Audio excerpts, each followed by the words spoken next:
Hello, hello, c'est Elina sur le podcast du bonheur. Comment vas-tu en ce lundi? Alors tu m'écoutes peut-être pas un lundi, après tout un podcast c'est pas fait pour être écouté le jour J. Il y a plein de monde qui écoute des jours, voire des semaines, voire des mois, voire des années après. J'espère que dans des années je serai toujours autant écoutée. Nous sommes actuellement le lundi 23 octobre 2017. J'imagine que tu vas m'écouter un peu plus tard que ça. Et c'est tant mieux. Viens me dire si tu m'écoutes plus tard. Viens, écris-moi, appelle-moi. Si t'es sur Amiens, allons boire un coup. Allez, waouh. T'as vu ce que je viens de te proposer? Mais non, ça se trouve dans quelques années, j'habiterai peut-être même plus à Amiens. Bref, t'en as rien à faire de ma vie. Je sais pas pourquoi je parle. C'est parce qu'en fait, je viens de changer la façon dont j'enregistre mon podcast. Alors, jusqu'à la semaine dernière, j'enregistrais ça donc avec mon dictaphone toujours sur mon iPhone, hein, mais j'enregistrais ça directement via le micro de mon iPhone. La semaine dernière, j'ai tenté un truc différent. J'enregistrais toujours via le micro de mon iPhone, mais en mettant le téléphone sur mon oreille. On m'avait dit que ça pourrait être mieux, mais j'ai remarqué que les ça popait beaucoup. Et donc, je me suis dit, il faut que je tente encore autre chose. J'aurais pu en rester à enregistrer via le micro de l'iPhone directement avec l'iPhone devant moi comme je faisais au début. Mais ce qu'il y a, c'est que j'ai le train qui passe pas très loin de chez moi. Et dès qu'il commence à passer, ça vibre à fond, je dois m'arrêter de parler, ça me coupe dans ce que j'étais en train de dire, c'est très chiant, faut que j'attende pendant 15, 20, 30 secondes, je ne sais pas, je saurais pas te dire, que le train passe, et du coup pendant ce temps, bah moi je perds le fil de ma pensée. Du coup je trouvais ça désagréable. En plus des fois je ne me rends pas compte que le train passe, donc ça fait des grosses vibrations quand je me réécoute, j'entends les vibrations et je me dis que c'est vraiment pas cool pour les gens qui m'écoutent. Donc je tente autre chose aujourd'hui, je suis désolée si la qualité s'en ressent, mais bon, j'essaye tout, on verra. Je tente avec mon casque Bluetooth aujourd'hui. C'est pas le casque du siècle, mais on peut essayer. Alors, de quoi je voulais te parler aujourd'hui? Je voulais te parler d'un article que j'ai sorti il y a plus d'un an déjà. Donc en 2016, c'était en septembre 2016, je crois, un truc comme ça. C'était pas vraiment un article, c'était plus 16 points importants. Donc en fait, l'article il s'appelle 16 habitudes des gens heureux à adopter d'urgence. Pourquoi je veux t'en parler maintenant? Parce que l'image qui illustrait cet article, elle a fait le tour du web en très peu de temps. Je l'ai ressortie début septembre 2017, le 4 septembre, je crois, et le 5, je voyais déjà qu'elle était, elle avait déjà fait le tour du web parce qu'elle était sur Twitter en train de se faire critiquer par des gens qui, aiment bien critiquer les autres, quoi. Le nom du compte Twitter de la personne qui avait retweeté ça, c'était Fake Deep Tips, je crois. Donc faux, profond conseil. Donc faux conseil profond. Voilà. En gros, ils se foutaient tous de moi, enfin de mon image, parce que je donnais des conseils vraiment bateaux, qui ne servaient à rien ni personne et qui ne pouvaient surtout pas intéresser les dépressifs, etc. Enfin bref, il y a eu, il y a eu pas mal de commentaires. Enfin, il y a eu beaucoup de commentaires en fait. Il y a eu plein de gens. Alors il y a des gens qui en ont rigolé, qui ont donné à chaque conseil, qui ont donné un contre-conseil, un exemple pour montrer que le conseil était ridicule. Et c'était risible du coup. Enfin moi je me suis marrée en lisant tout ça. Et il y a d'autres personnes qui ont dit c'est des cons ceux qui ont écrit ça, ils y connaissent vraiment rien, ça se voit qu'ils ont jamais été mis en dépression. Il y a même une personne qui a dit ouah mais c'est la personne qui écrit ça forcément elle est anti-médoc, encore une en gros baba cool anti-médecine. C'était rigolo parce que moi, oui, je suis passée par une dépression et j'ai pris des médocs. Je ne suis pas du tout anti-médoc. Donc, c'était rigolo de dire ces choses-là. J'avais envie de me manifester, mais je me suis dit, ouais, non, laisse tomber. Ils ont juste envie de déverser leur venin, donc si tu dis coucou, c'est moi, bah, tu vas te faire lyncher. Donc, je dis coucou, c'est moi, aujourd'hui.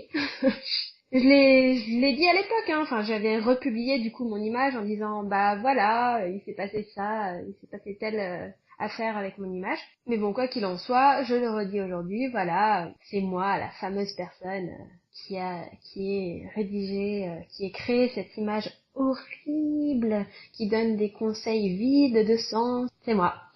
Sauf que n'empêche, pour qu'elle arrive sur ce compte Twitter, c'est qu'elle avait d'abord fait le tour dans dans le milieu du développement personnel. Et encore 1 mois et demi après, je la vois encore tourner. C'est assez fou, hein. Ça a vraiment plu à beaucoup de monde. Donc je suis contente. Mais là où j'avais fait une grosse bourde, c'est que j'avais oublié de mettre mon logo sur l'image. Du coup, personne sait qu'elle vient de moi. Mais bon, c'est pas grave. Au final, elle vient quand même de moi, donc j'avais envie de t'en parler, et donc je vais te citer ces 16 conseils, ces 16 habitudes des gens heureux à adopter d'urgence. Est-ce que t'es prêt? Let's go. Habitude numéro 1 des gens heureux, s'entourer d'autres gens heureux. Alors là, c'est là qu'on m'a dit, ouais, bah oui, ok, on va aller virer tous les gens dépressifs autour de nous. Pardon, t'as un problème, mon copain? Ah bah, je te vire. Non, c'est pas ça que j'ai voulu dire en disant qu'il fallait s'entourer d'autres gens heureux. Bien sûr, il y aura toujours des gens tristes, il y a quelqu'un qui t'est proche qui peut être dépressif, etc. Tu vas pas les virer dès qu'ils montrent le moindre signe de faiblesse. Parce que toi aussi, ça va t'arriver d'avoir des coups de mou. Toi aussi, tu peux faire une dépression du jour au lendemain et tu seras bien heureuse d'avoir des gens qui sont là pour te soutenir. Mais ce que je veux dire par le fait de s'entourer d'autres gens heureux, c'est qu'il ne faut pas que s'entourer de gens négatifs. Si tu n'es entouré que de personnes négatives, elles vont te tirer vers le fond, c'est sûr et certain. Donc, quand il y a une personne dépressive dans ton entourage, en échange, il faut que tu aies 2 personnes positives, 2 personnes heureuses avec qui échanger, comme je viens de le dire. Parce que nous sommes des éponges et on ressent tout ce que les autres ressentent. Donc quand on est entouré que de personnes négatives, ça va nous plomber le moral. Alors que si on a des personnes positives en face pour nous continuer à vibrer haute fréquence, on continue à vibrer haute fréquence. Et du coup, nous, en étant positifs, en étant heureux, on va pouvoir aider ceux qui sont négatifs et qui sont malheureux et qui sont dépressifs. Donc je ne dis pas non, vire toutes les personnes négatives de ton entourage, je dis juste de t'entourer d'autres personnes positives. Il y a une nuance. C'est pas exclusif, c'est pas l'un ou l'autre, tu vois. Et il y a des personnes qui sont très négatives tout le temps sans être dépressives. Moi, je suis sortie avec un mec comme ça. Son truc, c'était d'être négatif sur tout, à propos de tout, tout le temps. D'ailleurs, j'ai fait ma dépression quand je sortais avec lui, donc je pense que c'est lié, hein. Quand je suis sortie de ma dépression, je l'ai largué. Et hop, depuis tout va mieux, je suis super positive, c'est le bonheur. Alors, lui, il était pas dépressif pour un sou. Il allait très bien. C'est juste qu'il avait été élevé comme ça, dans l'attitude négative. Et il ne me correspondait pas pour moi qui voulais être positive et heureuse. Donc, je m'en suis débarrassée. Oui, il y a certaines personnes comme ça, faudra t'en débarrasser. C'est comme ça. Habitude numéro 2 des gens heureux, à adopter d'urgence. Ne pas se prendre au sérieux. Ouais, je te conseille de conserver ta part d'enfance, de sourire, de rire pour un rien. Prends-toi pas au sérieux, t'es juste un enfant qui a grandi, c'est tout. Habitude numéro 3, se contenter des bonheurs simples de la vie. Voir, sentir, toucher, goûter, entendre avec l'un de tes 5 sens ou tous à la fois, le bonheur est à ta portée. Donc ça, y a personne qui a pu critiquer ça. Ça coule de source, oui. Tu peux te contente-toi des bonheurs simples de la vie. Juste manger une pomme, ressent comme elle est bonne. Ouais, c'est ridicule comme je dis ça, mais pourtant c'est vrai. Prendre du plaisir à regarder un coucher de soleil. Moi, depuis que j'ai emménagé en Picardie, il y a un truc que je trouve ouf, que j'avais jamais remarqué quand j'étais en Bourgogne. Alors je sais pas si c'est parce que j'avais pas pris le temps de le remarquer, ou si c'est parce que le ciel est différent en Picardie, mais je vois énormément la différence entre l'Est et l'Ouest le soir. Le ciel de l'Ouest est magnifique. Et ça, c'est un plaisir super simple qui est à m'apporter tous les jours. Voilà, du coup, ça me rend heureuse. Habitude numéro 4, affronter ses difficultés avec le sourire.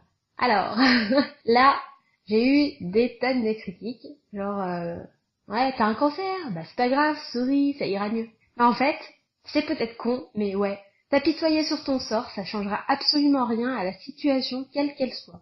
Il peut se passer n'importe quoi. Le fait de pleurer sur ton sort, de t'apitoyer et de te dire que le monde est horrible et que tu es la personne la plus malchanceuse du monde, le fait de faire tout ça, ça ne changera absolument rien à ta situation. Par contre, ça va te plomber encore plus et ça va te rendre encore plus misérable. Donc, tu te prends une claque, souris. Ça sert à rien de faire la tronche parce que tu t'es pris une claque, hein. Elle sera pas moins douloureuse. Habitude numéro 5, s'estimer chanceux.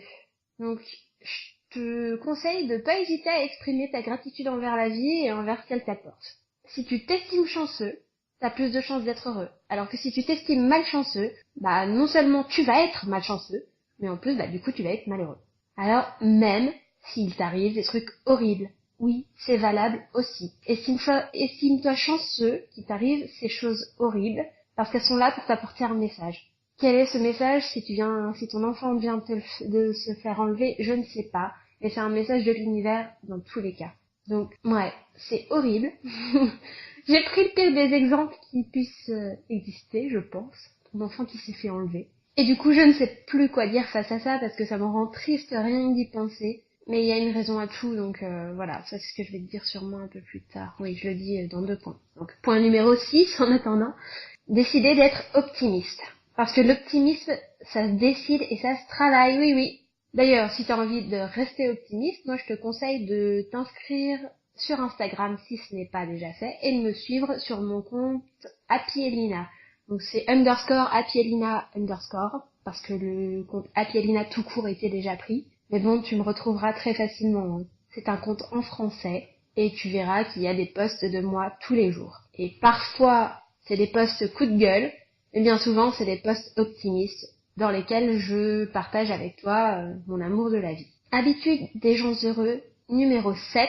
Penser que tout arrive pour une raison. Donc c'est ce que je viens de te dire 2 points avant. Donc ça, c'est dans la lignée de l'optimisme et du fait de s'estimer chanceux. Si tu mets un sens sur tout ce qui t'arrive, tu seras en paix avec les événements. Donc même s'il t'arrive les pires choses au monde, si tu leur trouves un sens, ou alors si tu as foi dans le fait qu'elles n'arrivent pas pour rien, qu'elles arrivent vraiment pour une raison, alors là tu seras en paix avec les événements. Donc oui, on m'avait critiqué aussi, ouais, penser que tout t'arrive pour une raison. Je sais plus ce qu'on avait dit, quelqu'un genre ta femme vient de mourir, bah ouais, c'est pas grave, c'est arrivé pour une raison.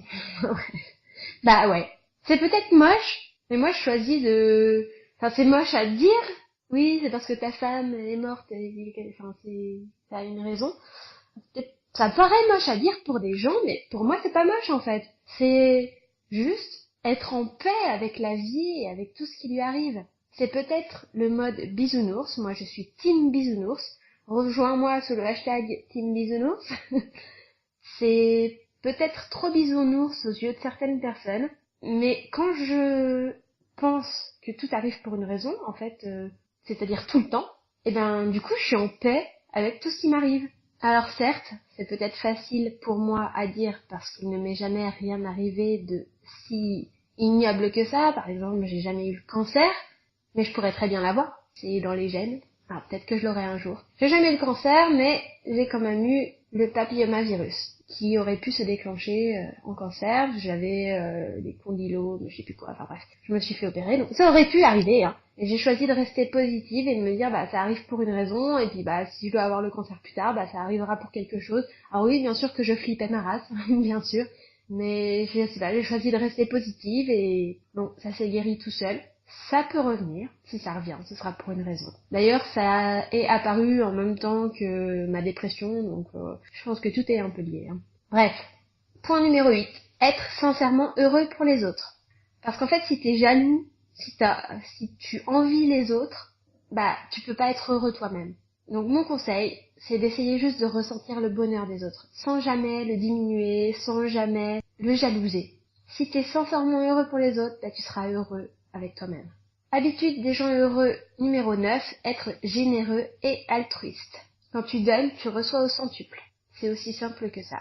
Alors que si t'es égoïste et radin, tu vas être malheureux parce que tu vas être égoïste et radin avec toi-même aussi, donc être égoïste avec toi-même c'est un peu le but, hein, on est d'accord, mais du coup tu vas t'empêcher d'être heureux, tu vas te couper toi-même de certaines choses, quoi, tu vas te couper des autres, donc tu vas t'empêcher d'être heureux, c'est comme ça. Donc je te dis d'être généreux et altruiste et de ne pas être égoïste, mais il faut l'être quand même un tout petit peu, faut pas être trop égoïste, mais il faut quand même penser à soi. Donc ça, c'est l'habitude numéro 10, s'accorder du temps personnel. Donc te retrouver, te chouchouter, faire ce que tu aimes, penser à ton plaisir. Il faut que tu le fasses quand même, c'est très important. Si tu ne penses qu'aux autres tout le temps, tu vas plus penser à toi et tu sauras plus ce qui te rend heureux. Donc l'un ne va pas sans l'autre. Il faut être généreux et altruiste et s'accorder du temps personnel en même temps. Habitude des gens heureux numéro 11, être fier de ce que l'on accomplit. Donc dès que tu as une petite victoire, même minuscule, aussi minuscule soit-elle, genre t'as réussi à faire caca sur le pot, Tu vois, c'était une mini-victoire, ça. Eh ben, pourtant, c'était une super victoire. Et tes parents, ils ont crié, ils ont dit, ouais, mon enfant, il fait sur le pot, il est grand, il est propre. Eh ben, fais comme tes parents, ils ont fait avec toi. Ose crier sur tous les toits que tu es doué. Bon, entre parenthèses, oui, il y a certains parents qui n'ont pas été comme ça. Je sais même pas si les miens ont été comme ça avec moi, j'en sais rien, j'étais trop petite. Bref, il y avait des parents qui préféraient te rabaisser et dire ouais, c'est pas trop tôt. Bah, fais pas comme eux. En tout cas, tout ce que je peux te dire, c'est sois fier de ce que tu accomplis. Peu importe ce que tu accomplis, même si tu as juste réussi à te lever ce matin, sois-en fier et ose dire à tout le monde que t'es trop doué.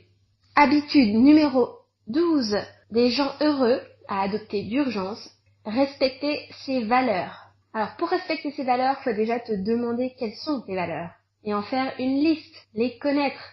Une fois que tu les connais, tu les respectes. Et c'est la meilleure façon de te respecter et donc d'être heureux. Habitude numéro 13, vivre le moment présent. Fais la paix avec ton passé et déstresse face au futur.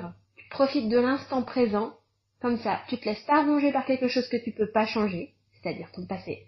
Et quelque chose qui n'est pas encore arrivé ne peut pas te tracasser non plus, donc ton futur. Vis l'instant présent et tu seras heureux. Habitude numéro 14, se moquer du regard des autres. Alors là, j'ai eu droit à un truc trop drôle, qui m'a bien fait marrer. Quelqu'un qui a répondu, bah c'est pas gentil pour les gens qui louchent. Oui, se moquer du regard des autres. Littéralement, c'est rigolo du coup. Mais moi, je l'ai plutôt employé dans le sens, j'en ai rien à foutre de ce que peuvent penser les autres de moi. Voilà, c'est ça que je voulais dire.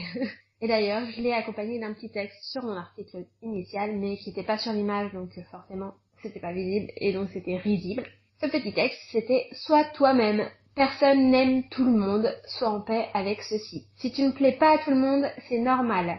Et si quelqu'un te juge pour ce que tu es, à quoi bon s'efforcer de lui plaire? Cette personne ne te mérite pas. » Alors c'est très simpliste, hein. À l'époque, je disais ça, voilà, si une personne ne t'aime pas, c'est qu'elle te mérite pas. Mais c'est beaucoup plus complexe que ça. Peut-être qu'elle te mérite, hein. Et c'est juste qu'elle n'a pas l'ouverture d'esprit pour s'intéresser à toi, ou c'est que toi tu la renvoies à des blessures vraiment très importantes en elle, et du coup bah elle est en méga action défense face à toi, et elle dit qu'elle t'aime pas, ou elle fait des choses qui te donnent l'impression que tu ne l'aimes pas, qu'elle ne t'aime pas. Ouh là là, je m'embrouille. Bref, rien à foutre du regard des autres du coup. Ce qui compte, c'est ton propre regard, et c'est comme ça que tu es le plus heureux. Habitude numéro 15, embrasser l'imperfection. À trop chercher la perfection, on ne peut qu'être déçu. Donc, il faut pas avoir peur d'agir. Si t'attends que tout soit exactement comme tu l'aurais souhaité, tu n'iras jamais très loin. Combien de fois tu t'es dit, j'attends le moment propice pour faire telle ou telle chose? Combien de fois, hein? Alors moi, on me l'a souvent dit pour le faire un enfant. Fais pas un enfant à 19 ans, t'es trop jeune, t'as encore toute ta vie devant toi. Fais pas un enfant à 23 ans. Oh, tu commences seulement ta vie, et puis il te faudrait peut-être un CDI et une maison. T'as le CDI? Ouais, mais non, ça va pas, il te faut une maison maintenant. Attends d'avoir la maison pour faire ton enfant. T'as le CDI et la maison? Ouais, mais ça va être chaud de faire un enfant maintenant, tu comprends. Il faudrait peut-être que tu fasses des travaux dans ta maison, et puis t'as ton crédit à rembourser, tu crois que t'as les moyens? Tu crois que c'est vraiment sérieux? T'as remboursé ta maison? Bon, bah, t'es trop vieux pour faire un enfant maintenant. Zut alors. Et pas plus tard que ce matin, ma meilleure amie me disait, avant de faire une fille, il faut avoir guéri sa petite fille intérieure. Et c'est pas en faisant la fille que tu vas guérir ta petite fille intérieure. Alors, en théorie, c'est très intelligent de dire ça, oui. Bien sûr qu'il vaudrait mieux avoir des enfants une fois que t'es complètement guéri, que t'as plus rien à régler avec toi-même, et que t'es parfait, et que ton enfant ne pâtira de plus rien de ce que tu peux être ou ressentir. Ça, c'est le monde idéal. Mais en vrai, en pratique, c'est impossible. C'est impossible parce qu'on se guérit toute notre vie. Toute notre vie, on a des choses à régler. Toute notre vie, on est imparfait. Donc, si on attend d'être parfait pour avoir un enfant, bah on n'aura jamais d'enfant. Donc, moi je te dis, embrasse l'imperfection. Et si tu veux un enfant à 19 ans, si t'en veux un à 30 ans, et si t'en veux un à 50 ans, et que tu peux, eh ben fais-le. Peu importe si ta situation n'est pas parfaite, tant que tu donnes le meilleur de toi. Habitude numéro 16, tirer des leçons de ses échecs pour évoluer. Alors, t'as eu des échecs, t'en as eu beaucoup. T'en as eu un tout petit peu, mais immense. Bah, c'est pas grave. Tu peux rien changer au passé, mais tu peux apprendre de tes erreurs pour ne pas les recommencer. Et si t'en fais de nouvelles, elles te serviront à nouveau jusqu'à ce que tu n'aies plus rien à apprendre. Mais bon, on apprend toute sa vie comme je viens de le dire, hein. Donc, tu vas faire des erreurs toute ta vie, oui. Et alors, c'est les erreurs qui font que tu vas évoluer. C'est fantastique, non? Donc tire de leçons de tes échecs et tu seras heureux. Voilà, c'était les 16 habitudes des gens heureux à adopter d'urgence. Alors, comme certaines critiques ont pu le soulever, c'est bien beau tout ça, mais l'auteur ne donne aucune piste, enfin quoique là du coup je t'en ai donné quelques-unes, mais l'auteur ne donne aucune piste pour faire en sorte d'adopter toutes ces habitudes. Eh oui, comment on fait? C'est bien beau de dire toutes ces choses-là, mais nous, on veut du concret. Ok. Eh ben, si tu veux du concret, moi, je t'invite à faire un tour sur mon site www.happyelina.com. Tu vas trouver un programme pour améliorer ton estime de soi. Et crois-moi, ça aborde tous ces points. Donc, si tu veux être plus heureux, bah, viens faire mon programme estime de soi. Tout simplement. Allez, ça fait un petit moment que je parle là, je suis désolée, je t'ai tenu la grappe, mais j'espère que ça t'a apporté énormément de choses. N'hésite pas à me répondre en commentaire sur SoundCloud ou sur iTunes en me laissant une note. Ce serait vraiment sympa de me laisser une petite note, de me dire ce que tu penses de mon podcast. Quoi qu'il en soit, je te souhaite une très bonne journée. Et je te dis à la semaine prochaine. Bisous bisous!